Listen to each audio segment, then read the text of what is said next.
1 South Africa, North South Korea. Sanibona bafethu uvane lo namhlanje ngizokhuluma ama positives nama negatives ale game athi siyibuka namhlanje bafethu athi kuyi game emnandi indlela eyisimanga. Uma uthula ama team lawa ade ufuna ngempela u3 points because u3 points ubuzo guarantee ukuthi ke bazodlulela kwi stage esilandelayo sanina se round of 16. Nako ke bafana iuthola u3 points ngegoli elihle selibonile likora uThapelo Maseko kwi assist eqhamuka kuyena uTshepo Mooreng. Leli goli likwaze ukuthi lithathe bafana liyise ku last 32. Lapho ke ku last 32 yilapho khona sisokwazi ukuthi ke siyodlala namanye ama countries akwazile ukuthi ke aqualify. Ngizwa nje ngokuzwa kwami ngizokuthiwa iCanada iyona team engenzeka bafana itholane nayo, but ke asilinde sibone ukuthi ke kuzodlala kanjani. But ke ngizokhuluma ngendlela bafana edlale ngakhona lo mdlalo lo, indlela iapproach ngakhona le game le, because kubalekile ukuthi ke sibheke iapproach ukuthi bafana njengoba nje iapproach lo mdlalo ingabe bawunqobe kanjani, yabo. Once ubheke iapproach bafana ibisimple kakhulu. Beqala uWilliams, uMudawu, Okono, Mbokazi, uModiba, uMbatha, benosithole with uMfukenge as number 10, Ausuna Police, Maseko and Mahopa up front, yabo. So ibisimple kakhulu inina ilineup yethu. Lapho ke ukutshela ngempela ukuthi ke ibafana izele ukuthi ke izowina la, ayizile ukuzodlala, yabo. Ibisimple, straightforward. 3 points only asidinge kunye, yabo. So njengoba nibona nje usutholile 3 points, sina 4 points, siyadlulela ku next phase. Masokuthi ke iMexico nayo iwinile namhlanje ino 9 points. Qala nje ku goalkeeper. I'm very proud of Ronwen Williams. I'm very proud of Ronwen Williams, indlela umjida adlale ngakhona namhlanje ukhombisile ukuthi ke he is the number 1 bafana goalkeeper, yabo. Even though Mexico South Korea engasithestanga ngaleyo ndlela, but ke in the dying stages of the game there were those moments you saw ukuthi ke if besino goalkeeper mhlawumbe olele lapha epalini igoli belizongena from South Korea, because South Korea ngempela ibiyiphusha ibafana if besino goalkeeper olele, yabo, bebezokora. There was a point in time lapho khona iMexico isithola ibhola lo mdlalo ethi uyaliflika uWilliams kanti ukhona walibamba ibhola, yabo. If we had a goalkeeper ongekho on bezokhala, yabo. I'm very proud of ubani na yena uRonwen Williams. The two center backs you saw Ime Okon with ubani na Umbekezile Mbokazi, those guys Mbekezile Mbokazi and Ime Okon near angazi ngayibizana super glue at the back. Those guys are the super glue of bafana. If you've watched these games so far, I think bafethu Umbekezile Mbokazi and Ime Okon iyona partnership emele siqhubeke nayo throughout the whole tournament. If kwenzeka ke sifika mhlambe ko semi-final or final, iyona partnership emele ngabe siyayisebenzisa kakhulu, yabo. So the wing backs, I'm very proud of uModiba na umjida uphakamisile namhlanje, same as uMudawu. Abajida bebevale ngempela, ukhombisile ukuthi ke i-defense ibinwe bekwazi ukuthi akumele bakore labajida, noma nje bengenzani akumele bakore, noma bangafaka osona bafaka obaoli ngeke bakore, yabo. Ngijabulisile nje yonke i-defense yethu namhlanje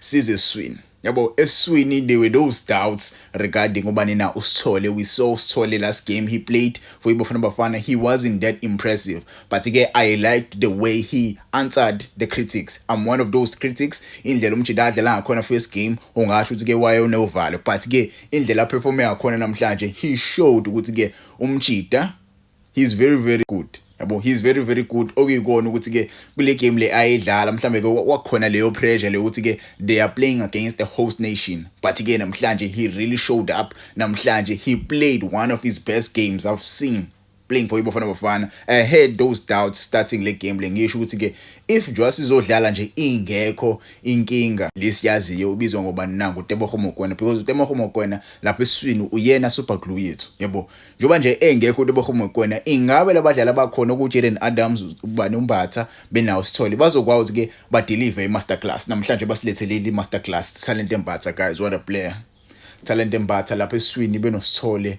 Angazi mfethu indlela abadlala ngakhona bajida namhlanje. You saw ukuthi ke those guys they didn't want anything lesasiso, yabo. There were those times you saw ukuthi ke there is a room for ubani na uma umjida lo Mokoena. There is somehow you saw ukuthi ke uMokoena akekho ngempela le game, but ke abajida bebekhona.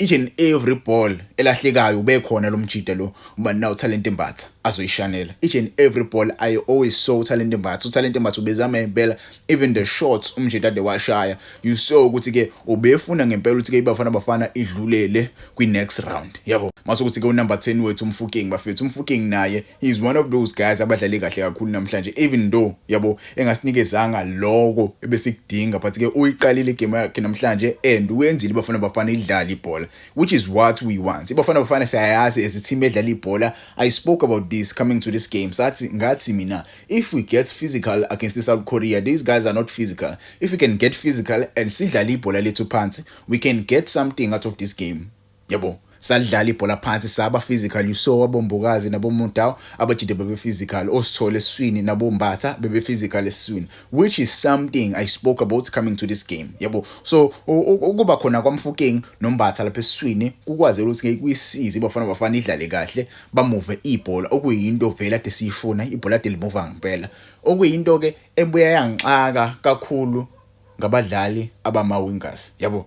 Ngizozama nje ukuthi ngishaye ama-negatives ngama-wingers. Ama-wingers ethu namhlanje mfundisi uqama ngizoqanga uSuna Police. I didn't see much of Osuna Police, same as last game, same as the first game. Yes, I know first game he got ama-minutes amancane, but last game wathola ama-minutes amaningi, but he didn't deliver like his usual, yabo. Umjida sijwayele ukumbona playing for iBafana Bafana deliver ngempela, but these past few games umjida kadlali kahle, angazi ngempela kwehla kwenzakalani ngempela ngoSuna Police. But ke let's hope umjida uzo pick up iform yakhe. Siyadinga ukumbona uSuna Police onswembu for iBafana Bafana. Siyamazi uSuna Police capable of ukwenzani, yabo. Umjida he can do anything, he can take anything, enze something, yabo. So I'm really proud of the boys.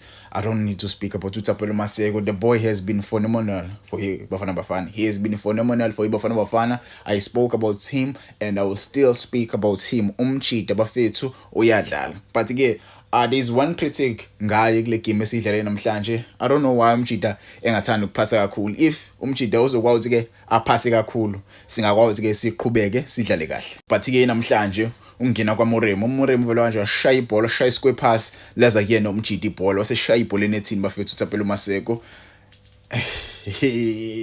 You don't know how happy I am right now, yabo. You don't know how happy I am with the player up front okuba nawo Makgopa.